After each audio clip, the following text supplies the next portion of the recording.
Welcome back to my channel, or if this is your first time here, welcome to my channel. My name is Holly.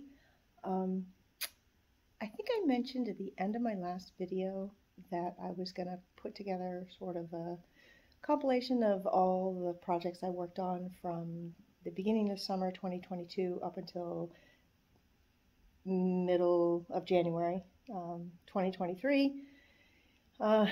I did a lot of projects and I did a horrible job at actually documenting any of them, either with filming or photos. But I did manage to scrape together a few things and put them together in this video. So let's go see what I did on house projects over the last 7 months or so. I started off in June working on creating a new hearth and back wall for my pellet stove in a great room. This is what it has looked like since I installed a pellet stove years ago. There used to be a wood stove here, and quite frankly, a wood stove needs more wall protection than a pellet stove, since it throws out a lot more radiant heat. There was also the issue of this horrible patch job way up high above the pellet stove. It appears that at some time the previous owner cut a huge hole in the wall here, did a really crappy job of patching it, and then used some sort of paint that ended up yellowing over time. It looks like shit. So first up, I pulled out most of the ashes left over from when the last time the stove was cleaned, when it was running a couple months prior. The serious cleaning would be done before I fired it up in the fall. Then I removed the stovepipes, which is always a fun job with ash going everywhere.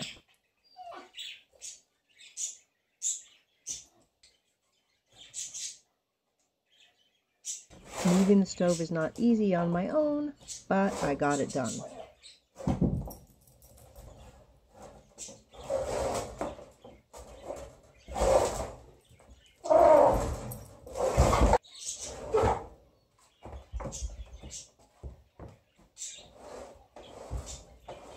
My favorite part of the destruction of this whole zone was removing the ugly fire panels and hauling them off to the dump.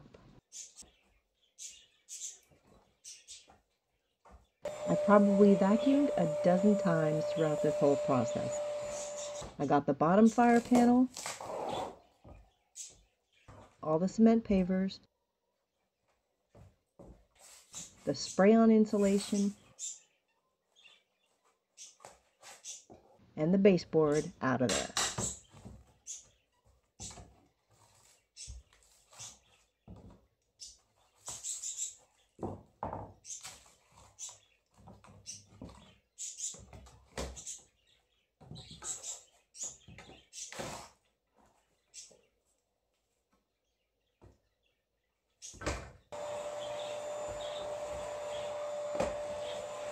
More vacuuming and cleaning the wall. First coat of mud,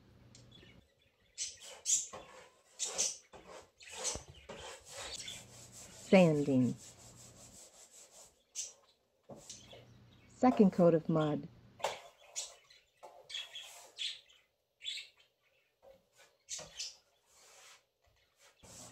sanding. Third coat of mud,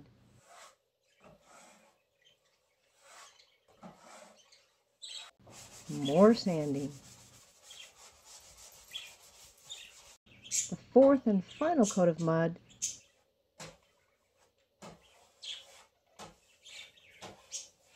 and the final sanding. I removed the stovepipe ring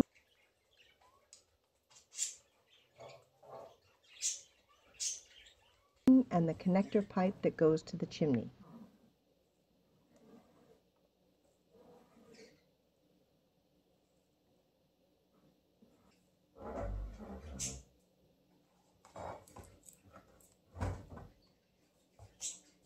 Next, I marked off the area where I will install the slate tile. I put down primer over the drywall mud, make sure that's sealed. Then I taped off the ceiling, the doorway to the dining room, the DVD shelf unit, and I began painting 2 coats of paint.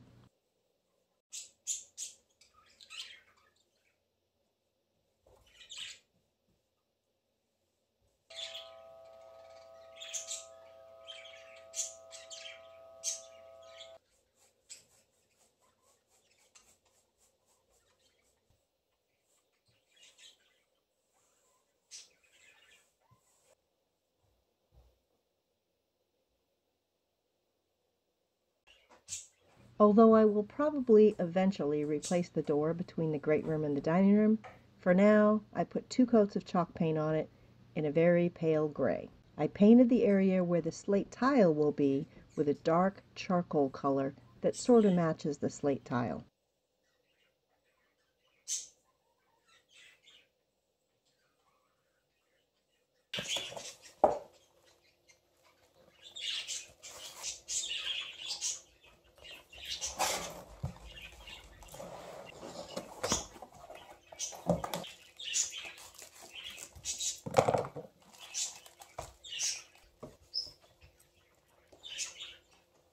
I installed the slate tile using my Dremel saw max to cut the slate to fit around the connector pipe hole and to make a straight edge.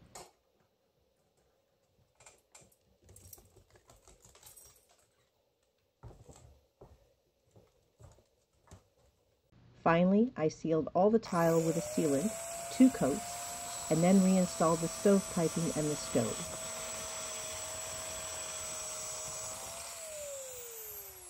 Here is a reminder of the before, and here is the mostly finished result. I built a 2x2 frame for the hearth area, placed the cement pavers into this frame, and then covered it with a hardy backer. I painted the hardy backer with the same dark charcoal paint I used on the wall, then installed the slate tile over that. I also created 4 pads for the stove to sit on to sort of distribute the weight. They're just 1/2-inch plywood, painted with that same dark charcoal paint, and I used sticky back outdoor carpet squares on the underside of each to help cushion the weight of the stove on the slate so the slate won't crack. Finally, I touched up the stove with some heat-resistant spray paint. I do still need to make the wood trim for around the hearth and back wall, but I won't do that until the new flooring is in the great room, and that will probably be a while still. My next project was removing the deck around the great room. Whoever built it used ledger boards, and quite frankly, with a deck this low to the ground, in an area that gets as much snow as we do, and therefore the copious amounts of spring runoff, and this area is downhill from my large back pasture, a ledger board is not the way to go. A floating deck would have been a better choice. Anyway, the ledger boards have all pulled away from the foundation, and the deck was a mess, and I really just wanted to be rid of it. The process of pulling it apart wasn't easy, but it was made easier by running a circular saw across the boards parallel to like every 3rd joist.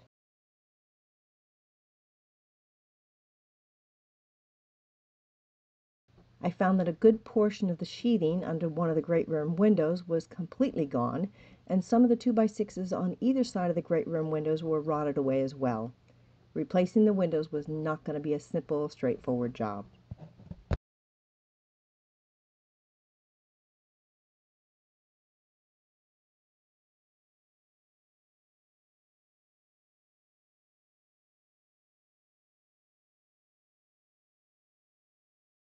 Although I don't have a deck-only photo here to show, there is only a very small amount of deck left that I just didn't get to. The last bit before the original stair platform to the driveway and the last section of joists.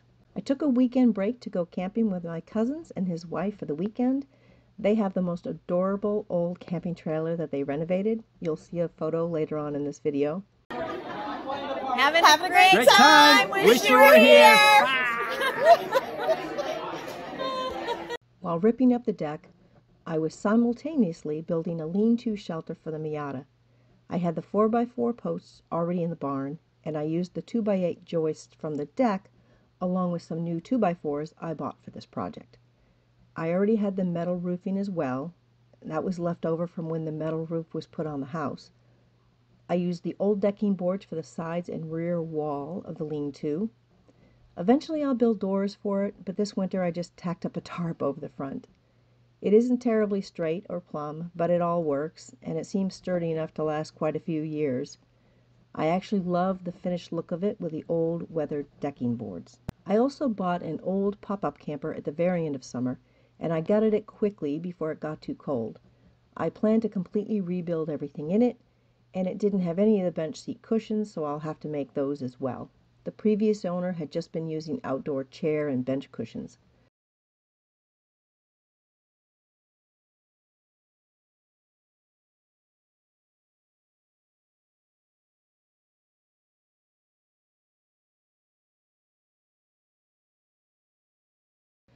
I'm not sure I'll keep the stove. It needs some serious cleaning, and it also is just really heavy.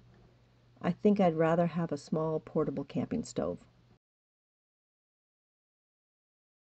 There is a surprise involved in this project, so eventually I might do a whole video on it. My cousin and his wife and I had such a great time on the camping trip we had in August that we took another one in September. We went to a state park this time, which has no hookups, and it was so nice to just enjoy paddling around on the lake during the day or taking walks and sitting by the campfire every evening. And is Lola not the cutest little renovated camper you have ever seen? She's just adorable, and they did a beautiful job with her on the inside. The 4 windows and double French door I ordered back in August finally came in mid-November, and so that project began. Here are a couple of before shots, along with 3 of the 4 windows in the Marshmallow, which is how I picked them up. The door would be delivered at a later date. As I said earlier, one of the windows had some serious rot all around it, so that room required a lot more work. I could not have done this window project without the help of my son. We got the 2 south-facing windows installed in one weekend.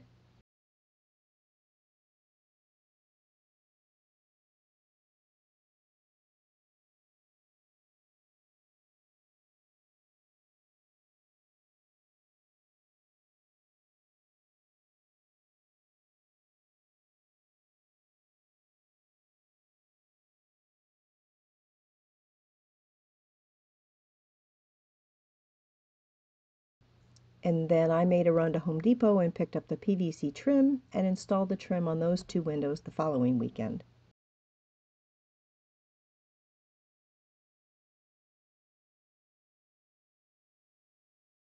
Along with this project, I needed to remove the insulation from the crawl space under the great room before the old triple door was removed and the double door was installed, mostly because the floor is all rotting around the old triple door, so the subfloor will need to be replaced after removing the triple door and before installing the double door. So I just cut a big hole in the floor and I went for it. Honestly, it was much easier to get the insulation out this way than it would have been to try to go through the small crawl hole from the cellar.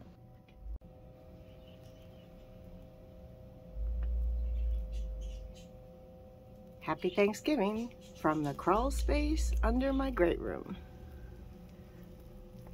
Pulling out the rest of the insulation today. Then, when the double French door was finally delivered, guess what? It was completely wrong. After a few discussions with Home Depot, they ordered the correct door, and they're going to eat the cost of the difference since it was their mistake.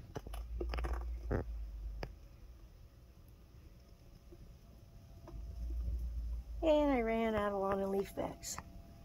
Now that's it for today, but that's all I got left to bag up. We finally had a weekend where we felt comfortable banging out the other 2 window installations in the great room, the 2 west-facing windows. It was cold, but not that bad. And that night we went out to dinner to celebrate that portion of the project done. I spent a few weeks searching for the perfect plantation desk, and I finally found one that was being sold at a bed and breakfast in Vermont, which was being renovated, and so they were getting rid of some of their stuff. I took the morning off work and I drove up there. Luckily, it barely fit in through one of the back doors of the Expedition because for some reason the rear tailgate wouldn't open. It did open when I got home and unloaded it, but it wouldn't open when I was there. I have started to sand it down, but it's going to be a long process. I'm hand sanding it, so it's not going to be quick. But just look at that gorgeous grain on one of the doors I've already sanded down. And the bottom of the drawers are shaped. They're much thinner wood along the sides, and the center of the drawer bottom is much thicker. It's hard to see in these photos.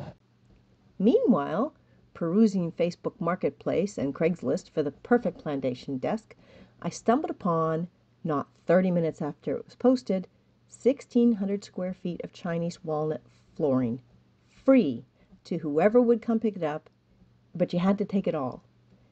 And you would only have 24-hour notice of when the contractors were finished removing it.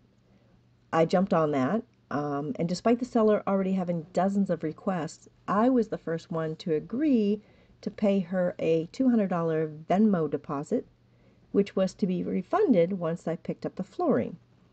I'm not sure why so many were hesitant in that. I guess because it was money up front, but I just trusted her. Honestly, in my mind, $200 for 1,600 square foot of flooring was a steal, so I really wasn't too concerned about not getting it back as long as I had gotten the flooring.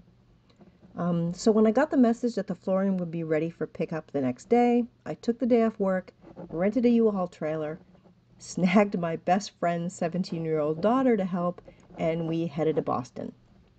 There were several contractors and the building super there to help, so it went quickly, good thing, because it was a third floor apartment and there were all these turns through the building to get to the elevator and then to the apartment. We had carts to load it onto, and I had the trailer backed up to a loading dock. We were in and out in less than 2 hours. And then we got home and we unloaded it all by hand in the pouring rain, just the two of us, armful by armful, onto the empty pallets in my barn. Over Thanksgiving break, I pulled out some of the old clapboards from the barn, covered in dust, and I slapped them up on the west-facing wall. It will do for over the winter, and in the spring I'll make it all look pretty. Finally, over the Christmas and New Year break, I finished up the window project on the inside of the great room. This meant removing all the tongue and groove wood, re-insulating the walls, putting up vapor barrier, cutting and installing drywall, mudding the drywall seams, priming and painting the drywall, sanding, staining, and polyacrylic on all the windows and all those little panes, which were a pain. Cutting, sanding, staining, polyacrylic, all the window trim. I can't finish the south-facing walls until the triple door is out and the double door is in, but I did take them as far as I could go, and luckily that meant I could at least install the new blinds on all the windows.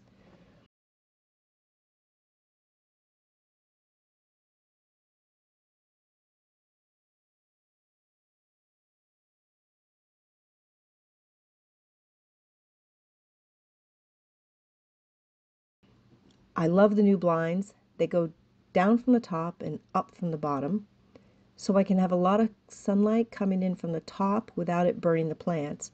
And I can have a little open at the bottom so that Wiggles can see out, again, without the sunlight burning the plants. The window next to the birds I typically have open all the way during the daylight hours so that they can look out the window. One of the things I finally did during this phase was remove the DVD shelves and paint that wall. With the plantation desk going to be put between the two small west-facing windows, I had to move the small wall cabinet elsewhere, and the best place for it was where the DVD shelves were. Okay, thank you very much for watching. I hope you enjoyed this video. Kudos to you if you're still here. If you are still here, before I get any comments about lack of furniture or seating arrangements in my great room, because right now I only have the recliner in there, I did toss the old, I had a huge L-shaped sectional in there, but it was PU leather, which, you know, after a while starts to peel, especially if you've got dogs and cats running all over it and laying on it and scratching on it and everything else. So before I started the project with the windows in the great room, I took all that off to the dump. And once the French door is in and the new floor is in, the new floor, I will go furniture shopping. So look forward to that. I look forward to that. All right, so again, thanks very much for watching. Have a great day. Bye-bye.